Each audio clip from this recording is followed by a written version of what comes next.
All right, what's up, everyone? This is Sam, aka Wakeman VGC, and I'm here with Matt Alcina. How you doing, Matt? Good. How are you? Good. It is Alcina, right? I probably should have asked about Yes. that before. Okay, cool. Yes, it is. Um, and Matt is our season two Squirtle division champion in the GLDL. So like we did with Panda and Freor, just wanted to get him on and kind of get some thoughts on his season. So thanks for coming on here, Matt. Uh, Yeah, of course. So my first question is, how did you feel about your initial draft? I know, you kind of drafted bottom up, and I know that was kind of like part of an experiment almost for you this season. So maybe could you just talk a little bit about how you think that experiment went and if you liked your initial draft or not? Sure, yeah. I definitely liked it. A lot more than I expected to. Going into the draft, I had really no idea what I was going to get in like the top and middle tiers. I knew that like recently in a lot of draft leagues I've just been trying to experiment with new things, mostly just Pokemon I haven't used before that seem interesting to me. And um, looking at the tier list for this season of Great Lakes, it seemed like kind of the perfect opportunity to do that with a few like low tier Pokemon that I've wanted to try. Rapidash, Starmie, and Thwackey all seemed like an interesting firewater grass core. I've never used them before. They seemed cool on paper, and all three of them appeared to be under tiered to me, which I still think. Um, and so I decided to start with those to experiment with those three and to kind of experiment with this weird draft strategy where I just take some high value low tiers first and then kind of wait until the middle to high tiers were all picked over. And then, maybe I don't get the best stuff out of the middle and high tiers, but I was able to go sort of uncontested and get a good cohesive group of Pokemon up there. So, and I was actually really, like I said, I was kind of surprised by how good my high tier squad was. Because I ended up with this sand mode with the this decent like psychic dark fighting core. I had Defiant to deter intimidates for the sand mode. I had kind of this unexpected Psy spam mode between the Starmie and the Lele. Um, it just looked like a lot of really good synergy, and it played out that way too. I think I loved the way that all my modes kind of weaved in and out of each other, and the team was really easy to build with. Gotcha. Yeah. Yeah. I can. I believe Starmie, Thwackey, and Rapidash. Maybe not Thwackey, but I think Starmie and Rapidash were ones that we kind of talked about moving up and decided they might be too bad in the tiers above.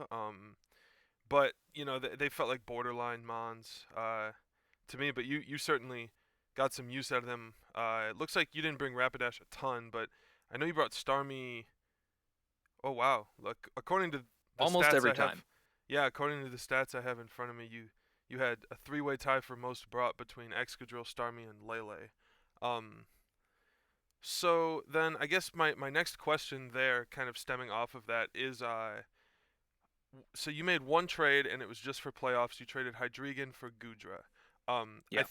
I know I already heard you talk about why you made the trade, but for those who didn't hear, could you maybe walk us through the reasoning behind that? Yeah, sure. I mean, it was almost exclusively for the matchup against Toxic, potentially in finals, which ended up happening. Because I knew that um, my matchup against Araquanid in particular was actually pretty terrible.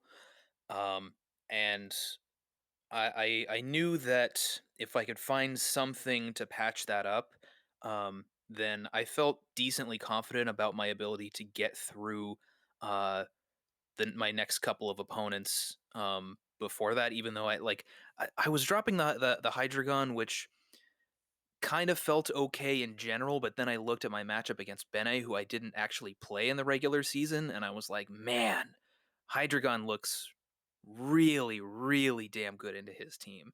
and it would have been, but I think the trade off there was worth it because um, my matchup without Gudra into Toxic would have been worse than my matchup into Bene without Hydreigon, and I think it's generally better to go for a better matchup deeper into a playoff run rather than a better matchup, the round before.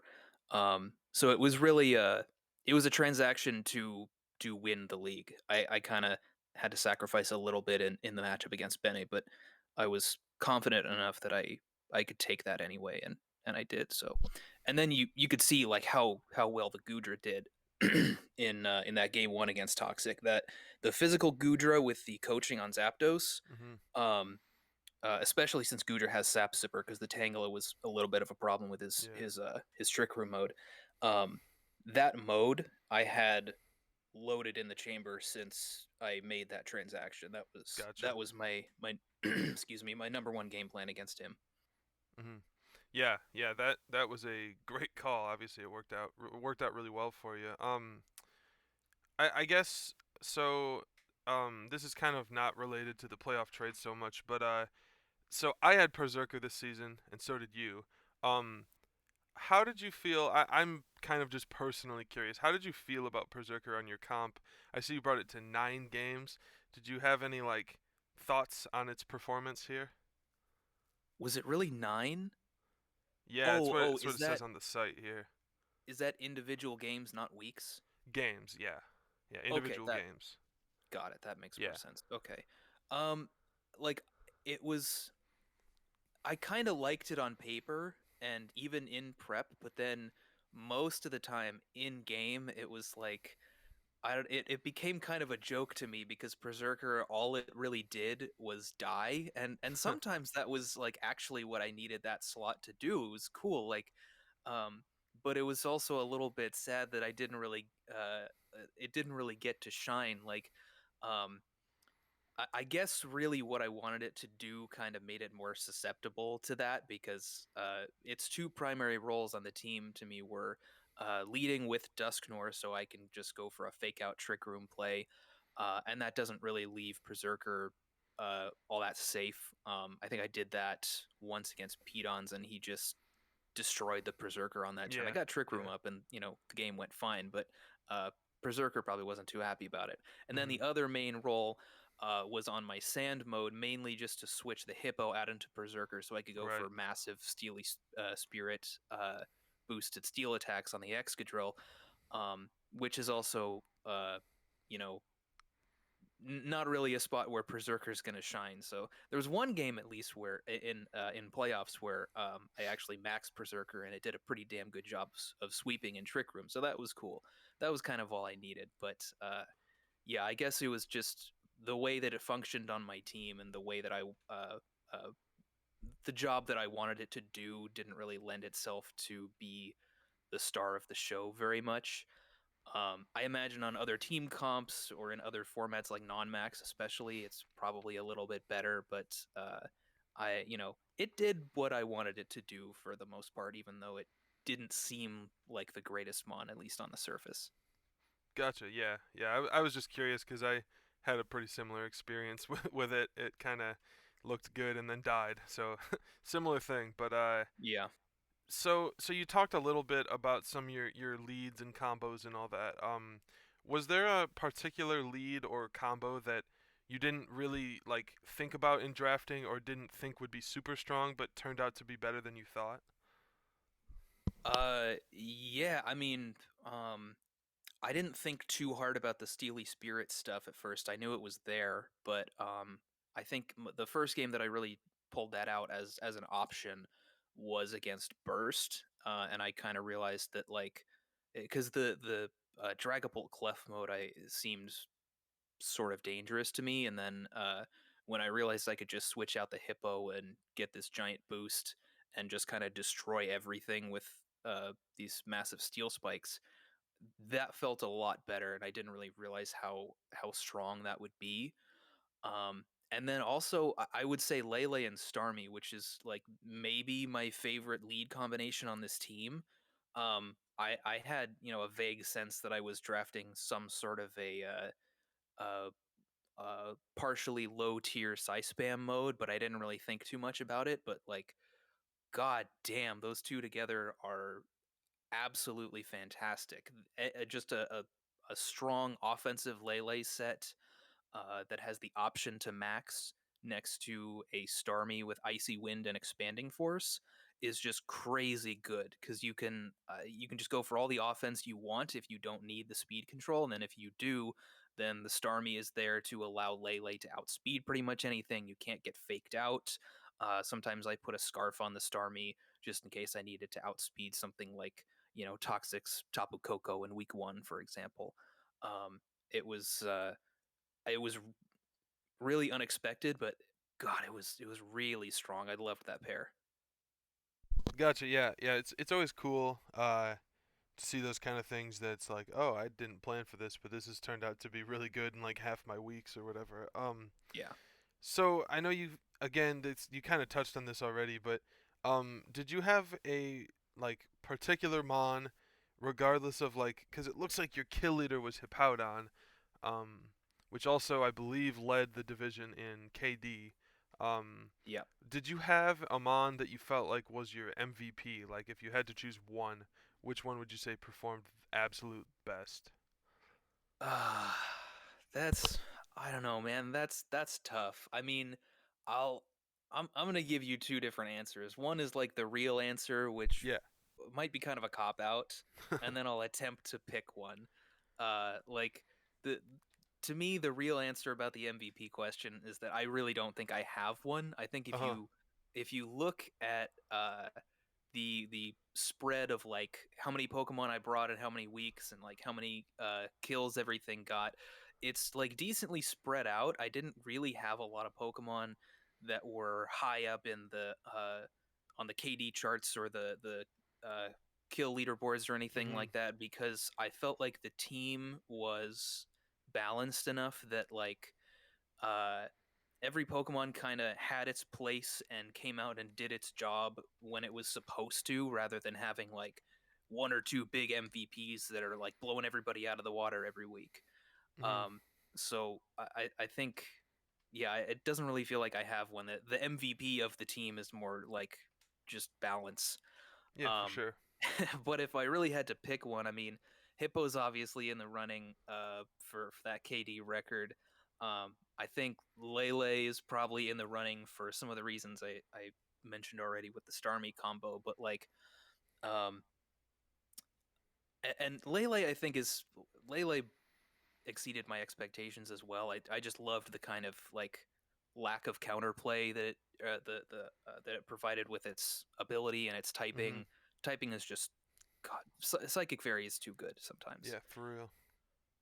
But a lot of what made Lele good was honestly kind of the Starmie, and Starmie was one of these Pokemon that was able to fit into many, many different modes, maybe more than any other Pokemon on the draft, and it was able to really bring out the best in a few different Mons. Um, Lele being probably at the top of that list, but still, I mean, uh, if I really had to pick an MVP, it might be that Starmie, dude.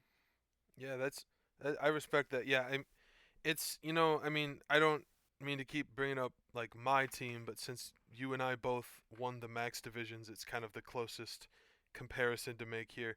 I felt like it's really interesting to see the two kind of different, because I mean obviously there's a million ways to draft a team, right? And like yours to me looks a lot more balanced in terms of like offensive output than mine did. Because mine, I ended up with like 34 kills with Cinderace and like Yeah. 29 with Venusaur, and then like my next one down was like 20 or something. But like so it's interesting to see kind of the difference in both drafting approach, and I think probably part of that came from because you started low and worked up. Because I mean, there was enough value in tier one that you're perfectly able to wait till the end of the draft and get good stuff. Um, Yeah, I mean, regardless of what you get up there, like I said, I'm not going to get something super high value in tier one, but you're still going to at least get things that have like pretty damn good damage output. They're all in tier one or tier two for a reason. yeah, for sure. I agree. Yeah. So my next question, did you have a particularly, or did you have like a matchup or matchups in particular that felt really difficult on paper compared to the others? And if so, how did you handle prepping for those? Um, yeah, I mean uh God, the one that comes to mind the most is my game against Yeet because Mimikyu just destroys my entire team. Like Excadrill is sort of the exception to that, so I ended up leaning on that in prep. But I mean, if you look at the entire Psychic Dark Fighting core I had, like with the Hydreigon, um, it gets destroyed by Mimikyu and so does Starmie. And then if I'm trying to set up Trick Room, well, my Trick Room setter is weak to it too. Um, and it was also a little bit weird that its speed stat was awkward. Being faster than Lele was a big problem because I figured, well, if I'm faster, I can at least try to blow it up with neutral hits, and that uh, was not really a great option. Right. But Yeah. yeah, I in those situations, like you have to kind of get creative. And I felt like I felt like he had counters to like all of my counters. The trick room mode generally wasn't great because his Vikavolt was slower than my whole team. If it just had the Uh, right coverage, it was gonna kill everything. Um, Rillaboom threw a wrench in my plans for Starmie and Lele, so I couldn't just like get my terrain up and then icy wind freely with no fake outs. Uh Halucha was annoying for the sand mode, and then I had to prep for the fucking colossal mode at the same time, huh. so that was all Right. really annoying. So the one thing that seemed the most consistent, weirdly enough, was Iron Ball, Excadrill, and Trick Room. Um, Yeah, I remember that. yeah, I didn't really have a great, like, consistent way to set up Trick Room. I made an attempt in game 3 and it didn't work out, but the the Mold Breaker and Iron Ball um seemed kind of good because I was able to blow up Mimikyu through its disguise, and Iron Ball actually made me slower than Vikavolt, which was, I believe, the slowest thing on his team. Um and I could Quake it too, so I could get a special defense boost before it hits me. Um, so uh, that seemed pretty good. Uh, didn't exactly work out because like he kind of realized at least before game 3 that Mimikyu just tore through my whole team, and then he just led that thing and maxed it.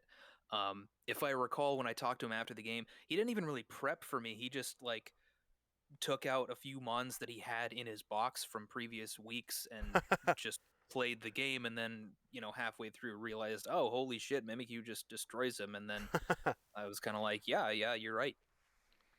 Did you win or lose that game? I don't remember. Oh, I lost. Okay, gotcha. Yeah, I remember seeing the TR Excadrill, and I assume it was Mold Breaker for the Mimikyu. Yeah. Yeah, okay. Yeah, I remember seeing that pace. I thought it was really cool. I obviously forgot how the match went, but yeah, with those kind of matchups, it's always is hard, and then it's like sometimes you just have to bring good shit and just hope you can play it well, and uh, Sometimes, yeah. I mean, I have a tendency to try to solve the matchup, so like right. I don't usually do that. If I have a terrible matchup, I usually, work pretty hard to get creative somehow. Gotcha. Yeah, for sure. Um just wasn't really good enough there. I don't remember the last time I had a matchup that bad into just one specific Pokemon. It was pretty terrible.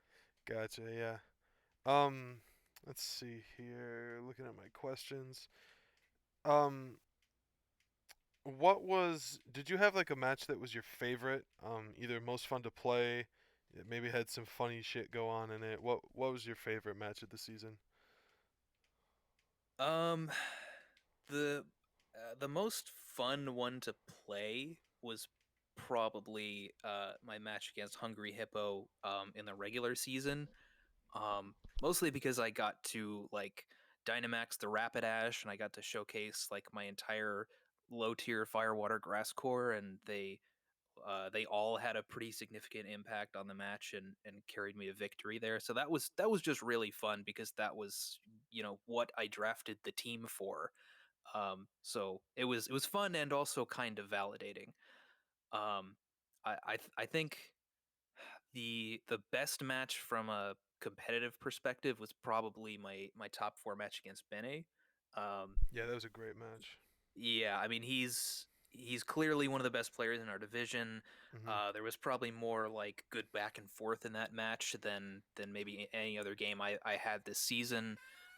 Definitely one of the toughest games I played. So um, yeah, I mean those are up there for different reasons. Gotcha. Yeah, I really enjoyed watching your match versus Bene. That was really awesome. So I guess I this question kind of just came to me, but so there are a few mons on your team that kind of looking now since you're the last interview we're doing, it's I can kind of take a step back from this and look. There are quite a few mons on your team that actually did really well in the other division as well. Um, let's see, we had Dina brought Rapidash to semifinals. Well, she didn't like bring it in the game, but she it was on her comp and she got to semis. Um, Berserker was on my team. Lele was on Hunter's team in finals. Do you maybe this is a kind of a weird open-ended type of question, but do you ever feel like in terms of like the meta of draft in general, which I know is kind of a broad topic, do you feel like I don't even know how to phrase this. I've kind of walked myself into a corner with this one. Do you think there's a reason for that? And that's probably a kind of a bad question, but I don't know if that makes sense. Well, sure. I mean, um, it's I think it's related. You can relate it to a regular VGC meta in that people tend to um, uh, people's choices tend to be informed by the choices of other people. By what's popular and what gets drafted a lot. Yeah, for sure. Um, and I think that given that a lot of us who know each other in these like circles of draft leagues tend to play with each other in many different leagues, and uh, we are aware of what a lot of people do a lot of the time, and it's only natural to I think mimic things that other people are doing, especially Hmm. if they're working.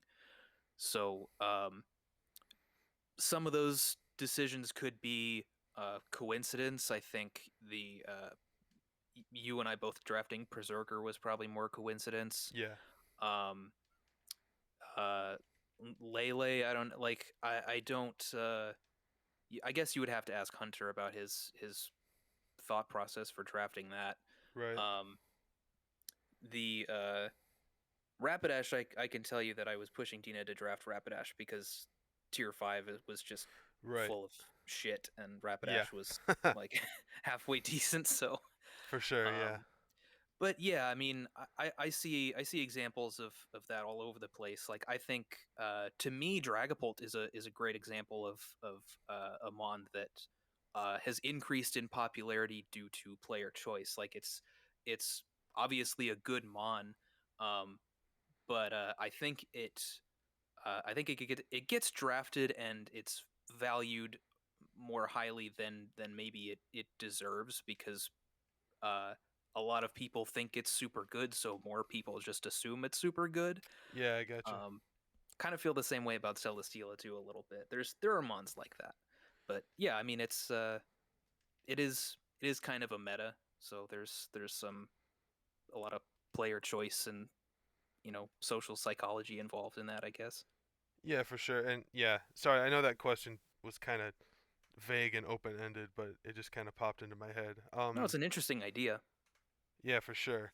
Um, so I guess I've got one or two more questions here. So for your finals matchup, you played Toxic. Um, could you maybe like walk us through your prep for finals? I know we already talked about, the coaching Gudra was kind of the lead or the combo that you had like tunnel visioned in for if you played Toxic in finals. So, but other than that, like, could you talk, maybe tell us about like what went well, what didn't in that prep process? Yeah, I mean, I the games went mostly went how I expected and wanted them to go. Especially the first game because He led with his trick room mode, which I think from his perspective is probably correct. I just had that whole thing flow charted out